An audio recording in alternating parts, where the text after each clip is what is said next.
nous avons le droit de contester,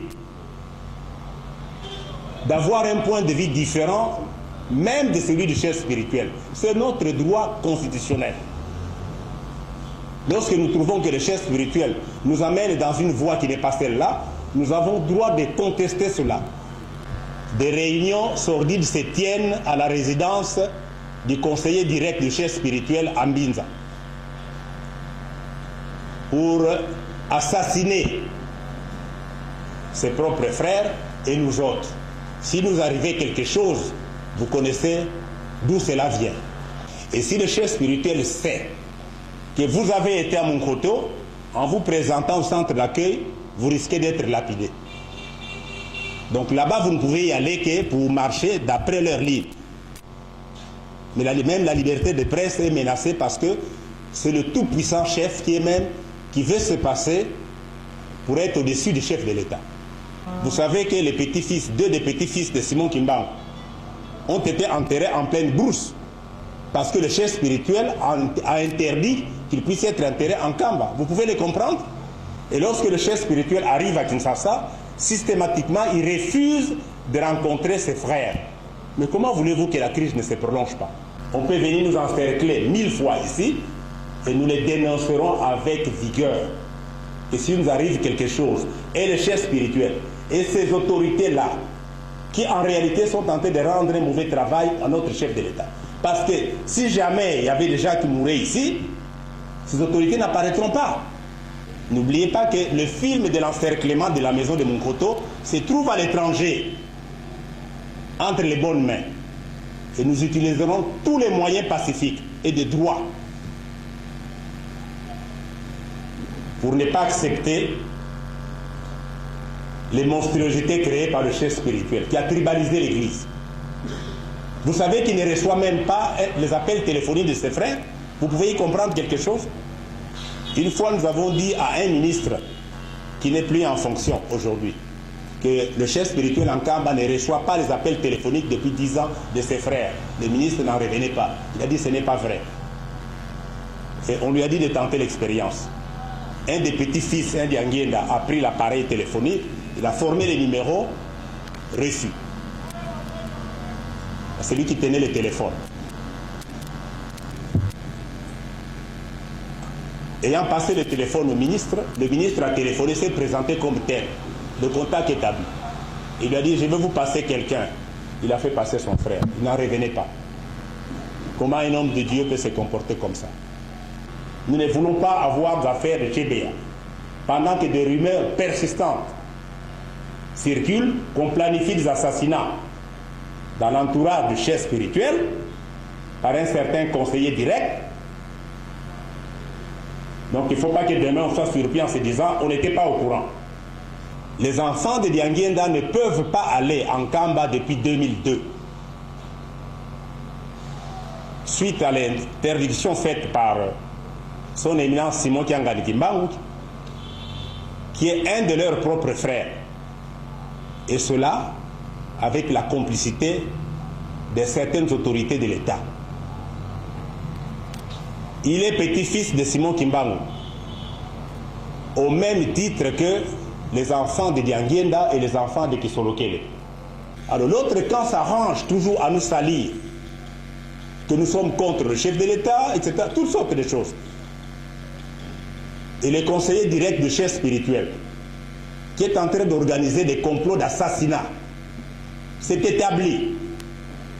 J'invite l'ANER à faire des enquêtes et à me confondre que c'est faux. J'invite les autorités de la police à faire des enquêtes. Je vous invite, vous de la presse, à faire des enquêtes. Et vous reviendrez ici pour nous confondre. Si nous disons les mensonges. Voilà là où on peut arriver. Dans une église. Il y a des gens qui ont disparu. Les enquêtes judiciaires n'ont pas abouti parce que des cadres de l'État les ont étouffés. Il y a un certain Roger, un kimbanguiste de Londres, qui a trouvé la mort dans des conditions mystérieuses parce qu'on l'a tout simplement assassiné. Et cette affaire a été étouffée. Il y a un certain Evoloko, un jeune homme de rien du tout qui vendait des photos, qui a disparu miraculeusement au centre d'accueil. Des rumeurs persistantes font état qu'il a été assassiné. Mais pourquoi on ne fait pas d'enquête? Pourquoi on ne fait pas comme ailleurs, on ouvre une information judiciaire? Les dossiers de Roger étaient clairs, même l'ambassade de Grande-Bretagne s'est impliquée. On l'a étouffé avec la complicité de certaines autorités de l'État pour ne pas salir le chef spirituel. C'est ce qu'on reproche à ce pays, l'impunité. Aujourd'hui, il y a des complots d'assassinat, donc nous invitons les autorités de la mer. Je répète que nous les félicitons parce que s'ils n'avaient pas l'habitude de vérifier le bien fondé des pays qu'on nous envoie, je ne serai pas devant vous. C'est tous les jours que nous sommes menacés de mort et cela est organisé dans l'entourage même de notre propre chef spirituel. C'est connu. Mais cette maison, c'est la maison du fils de Simon Kimbangu. Il n'y a pas eu de trouble ici. Qu'est-ce qui explique que le 12 avril, le 14 avril 2010, qu'elle ait été encerclée par des éléments de la police, pendant qu'il n'y avait pas de trouble? Tout simplement parce que son éminence, Simon Kiangani Kimbangu, qui est devenu le co-président de cette république, avait donné l'ordre qu'on vienne l'encercler. Et les autorités, beaucoup d'autorités de l'État, oublient qu'il n'y a que la Constitution et la loi au-dessus d'eux. Son éminence, Simon Kiangani Kimbangu, avait écrit aux ambassades. Figurez-vous. Et ça, c'est pas pour rire. Qu'aucune ambassade ne devrait donner une autorisation de sortie à un quelconque de ses frères. Comme s'il était aussi le ministre des Affaires étrangères mondiales qui contrôlerait toutes les chancelleries. Notre problème, nous connaissons mieux nos droits. Nous connaissons mieux où son éminence Kiangani a forcé les choses. Nous sommes les mieux placés pour le savoir. Donc l'État n'a pas à nous imposer une ligne de conduite. Ils ne connaissent pas les fondements doctrinaux de l'Église kimbanguiste. Il s'est proclamé Saint-Esprit. Nous pouvons accepter cela. Et puis tout l'appui que les autorités de l'État lui donnent repose sur le mensonge qu'il faut dénoncer. Parce qu'on a fait croire au monde entier que son éminence Simon Kiangani Kimbangu est né le 12 octobre 1951. C'est un mensonge très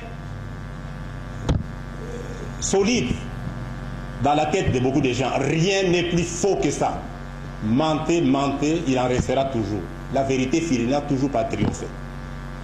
Il est né en réalité le 12 juin 1951 et pas le 12 octobre 51 comme on le dit. On est bien placé. J'ai grandi dans cette maison ici.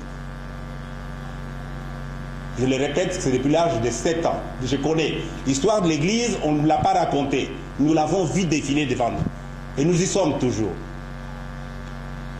En 1951,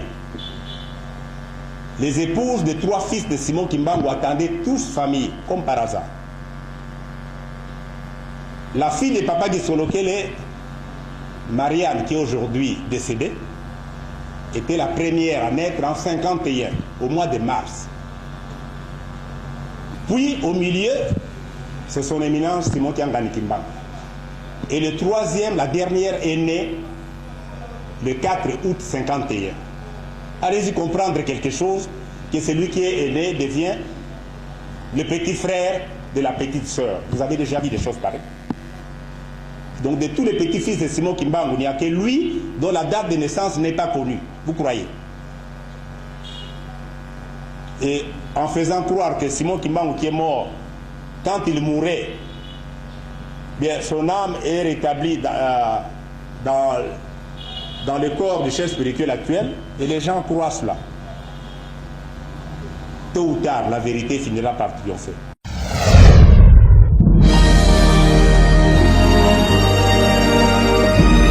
La vérité, écoutez Kalabele, la vérité.